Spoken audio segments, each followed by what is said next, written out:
Alors salut, moi c'est Mickaël, donc c'est moi qui ai fait les images du making of de Pandore, donc l'envers du décor, c'est moi.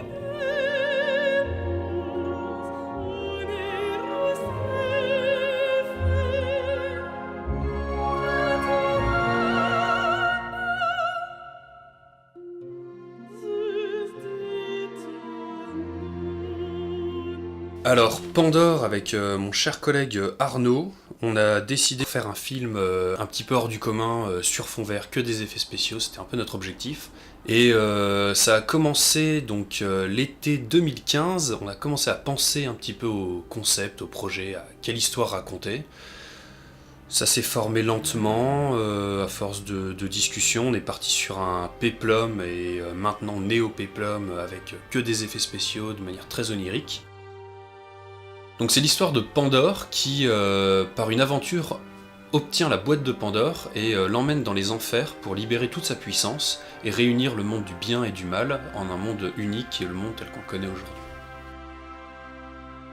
Pandore, c'est un projet un peu particulier parce qu'on a voulu prendre le temps pour le faire. On a voulu se laisser du temps pour tout mettre en place, pour tout organiser, pour pas laisser de place justement au hasard pendant toute la période de tournage. Que ce soit les décors, que ce soit la robe, que ce soit toutes les petites choses qu'on aurait besoin sur le tournage. Donc on s'est laissé une période de 6 mois pour réunir tout le matériel et toute l'équipe qui était nécessaire au projet.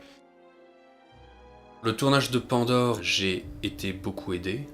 Heureusement, parce que c'est quelque chose qui était assez compliqué. On était une équipe assez restreinte, mais très efficace.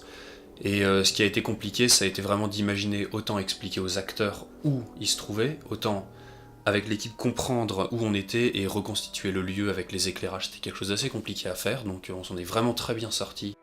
Le tournage est très ambitieux, mais tout s'est très bien passé, parce que justement il y a eu beaucoup de travail qui a été fait en amont. On n'a pas voulu laisser la place à beaucoup d'improvisation, parce que les caractéristiques techniques du film et de la post-production ne nous offraient pas cette liberté. Donc on s'est vraiment concentré pour faire un tournage qui soit réglé comme une horloge, et qu'on a un résultat qui soit qualitatif, malgré des conditions de tournage qui auraient pu être meilleures.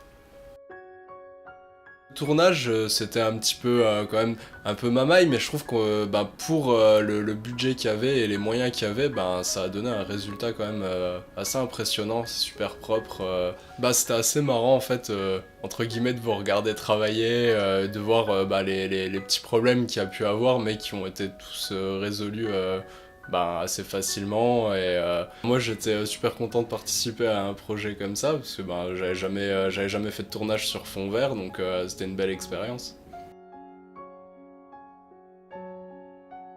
Je suis assez impressionnée en fait parce que j'avais jamais fait ça et le fait de maquiller et de voir filmer dans une mise en scène, dans un décor, dans tout ça, c'est vrai que ça porte le maquillage et ça l'amène vraiment dans... Enfin voilà, on voit un personnage. Pour Charon, j'ai utilisé des boules de coton avec de la colle pour la peau. Donc appliquée par petites zones pour faire l'effet justement pierre et relief sur la peau. C'était entre le froid et le froid au niveau des couleurs et le chaud au niveau de la texture, c'est-à-dire la texture de la pierre qui est froide, mais au niveau de la craquelure, tout ça sur le visage et sur le corps. En fait, on a pris de l'argile à appliquer sur le corps, à mélanger avec de la peinture noire et marron afin de faire sortir tous ces reliefs-là. C'est redonner une forme à quelque chose d'humain et du coup le dématérialiser totalement.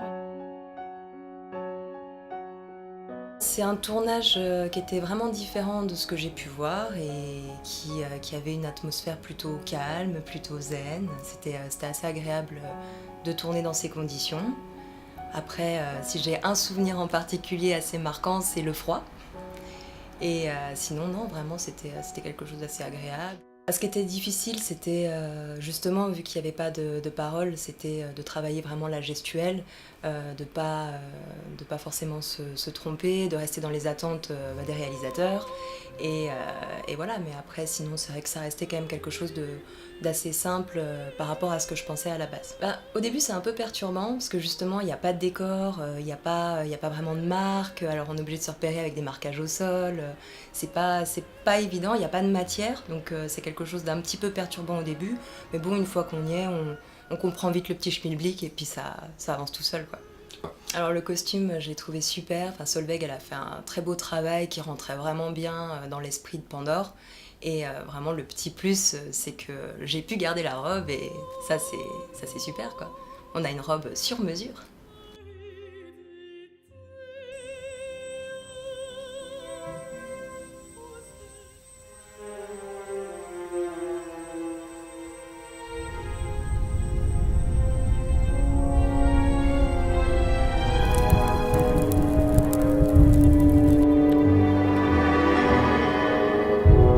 Donc pour la musique, on a eu pas mal d'échanges avec les compositeurs. Donc tout d'abord, je leur ai fourni un montage BD, donc avec les timings des plans, la succession des plans.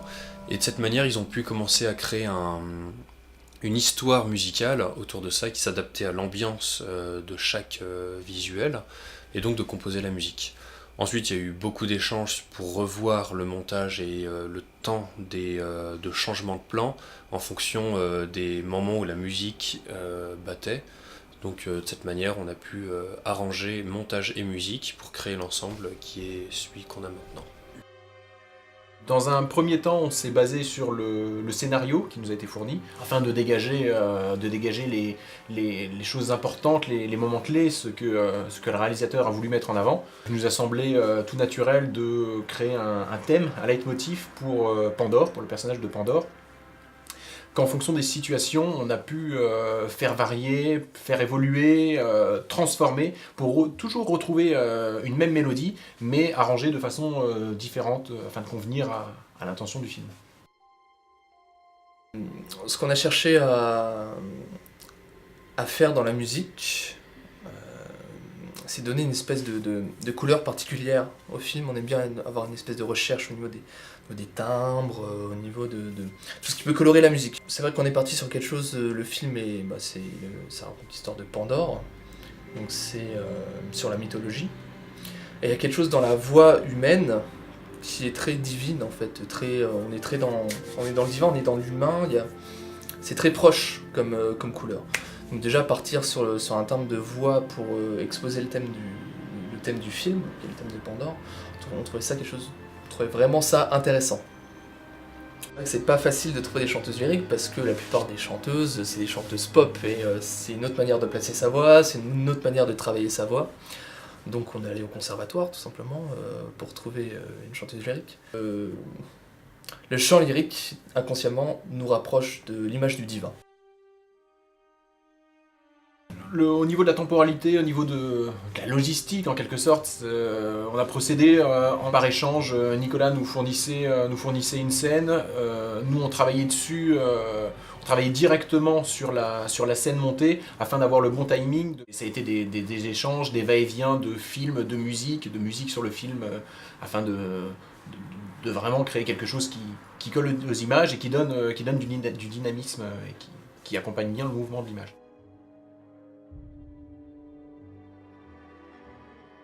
La post-prod s'est très bien déroulée, avec toujours les problèmes de la post-prod. On découvre des petits problèmes par-ci par-là, on n'y avait pas pensé avant, donc c'est le but du jeu aussi.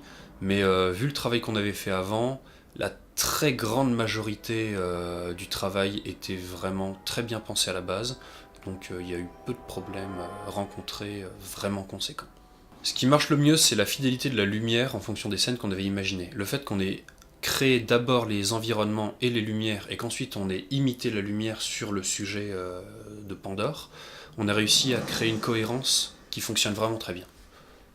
Les points plus compliqués de la post-prod ont été le problème matériel, parce qu'on n'a pas pu tourner en fait avec des caméras qui avaient une très très haute définition, j'entends par là le 4K ou plus, et une vitesse d'image assez élevée qui fait que sur fond vert, des petits éléments comme les cheveux par exemple se détournent assez mal, et ça a été le plus gros problème de la post-prod.